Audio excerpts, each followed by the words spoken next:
first, can I get a mic? Testing. All right, well, let me just say it's an honor to be the first human being to pitch in front of the three Drapers at once. Do we get questions? Yes. Okay. So it's 5 minutes of pitch and then 3 minutes of questions and comments. Okay, I'm digging into his time right now, sorry. All right, so Bitcoin. It's been in the news recently. For those of you who are less familiar, Bitcoin is a collaborative payment network with its own currency. You can think of it as crowdsourcing and the sharing economy applied to money. It has so many benefits that it's been growing pretty fast. Every day about $4 billion are exchanged from ordinary money into Bitcoin and back. To put this into context, though, the foreign exchange market is $4 trillion every day. So Bitcoin still has some room to grow. And we're helping this happen. We operate a Bitcoin exchange, so users can come to our site, so buyers and sellers can trade with each other. We opened our first exchange in Korea in May of this year, and now we're going global. So our global approach is to take our existing exchange and open it up as a platform that we call Intercoin.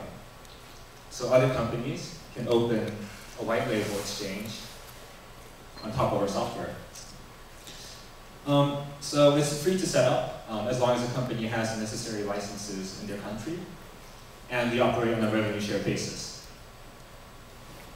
So a benefit is a user can sign up and undergo a single ID check and operate on all the exchanges in a seamless manner. So some people might be wondering, this looks a lot like centralization, and centralization is a dirty word in Bitcoin. People want a decentralized system. So one of the holy grails in Bitcoin is to have a decentralized exchange. And we actually looked at a lot of proposals. Some famous ones are called Ripple and Open Transactions. But we think they're all trying to go a little too far. They're trying too many innovations at once. So we wanted something that we can use right now. And so we made it ourselves. So we call this a distributed model. And to explain, in a centralized exchange, you have all of the money focused in one company. So it's a risk of a single point of failure. Whereas if you have a distributed exchange, the funds are dispersed across different locations and companies. So you have mitigated the risk. Now, another benefit is that the user can make cross-border transactions without even knowing Bitcoin, because our software takes care of the underlying transactions automatically. So for example, a user can input won in Korea and output euros in Germany. The World Bank estimates that for international remittance, people pay an average of 9%, and it takes 3 to 5 days for a transaction. Well, with Intercoin, you can drastically reduce the price and the time.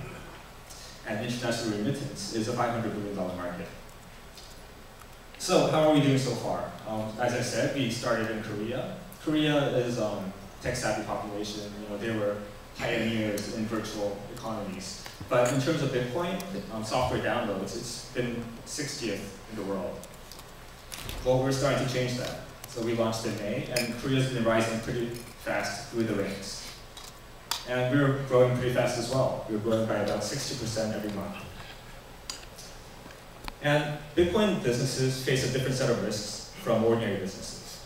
Historically, the main risks have been banking relationships and government regulation. So we decided to tackle these first. So we engaged Korea's banking alliance, and they decided to invest in Korbit and also incubate us. And we also showed our model to the government, and they're sponsoring us. And we rounded it out with corporate and venture capital investment as well. I think we are a great team for this. My background is an undergraduate degree in electrical engineering and a graduate degree in financial economics. And I also had a stint as a teaching fellow for security down the street at Singularity University. So to recap, Intercoin is a platform where companies can set up their own Bitcoin exchange as a white label service and connect to the other exchanges. Our first exchange in operation, called Korbit, is growing pretty fast, and it has broad-based support. Okay, thank you.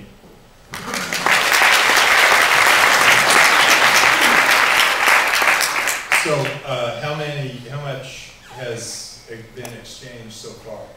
So we're calibrating this, so about $10,000 worth, but we've been operating at a very high 8% commission per trade, because we didn't want to have too much demand at first. We want to sort of allow the demand to grow gradually.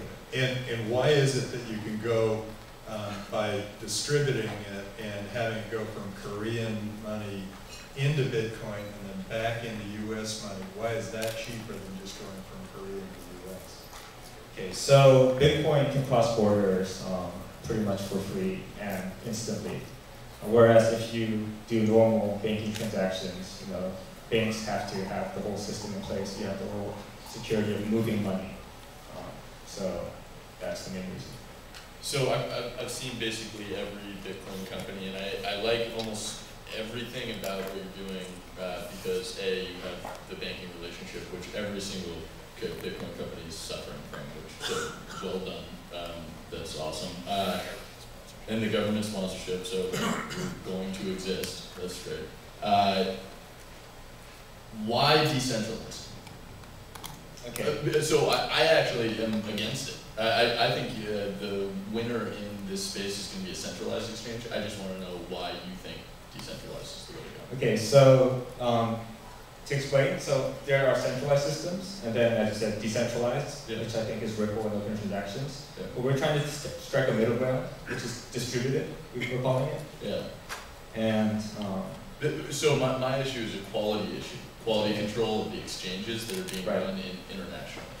I think because there are a couple of people who are trying to do the decentralized thing, right. and I thought that was going to be your reason, like getting around the banking and government thing so that you didn't have to touch it, but you're actually an exchange, which is cool. So how do you get around the quality control issue? Yeah, so we do have to maintain, and I think we're going to have a contractual relationship with the exchanges. So it's more clear, because the problem with completely decentralized exchanges is sort of no one's in control. So the user has to make his own decision on the credit rating of each exchange. So we're trying to give a minimum sort of guarantee, and our profits will be used to sort of back that up, sort of like FDIC does it. How much are you looking for? How much have you raised also? Okay, about 130K as a seed. I guess the next extended back to like 500K. And so this is the Korean government, all these banks, and the venture capitalists have only come up with $130,000. We like efficiency. You get in there cheap and then kind of work your way up. And why is your name Korbit instead of the Intercoin? So we started as just a Korean exchange, but then we saw that this can be replicated across Korean Bitcoin exchange. Yeah. Korean Bitcoin, right? Exactly. If you want my personal feedback, get it to work in Korea before you do the other stuff. So we want to hit critical mass in Korea first. Completely. Bill, you want to say? Okay. Thank you. Thank you. Don't play.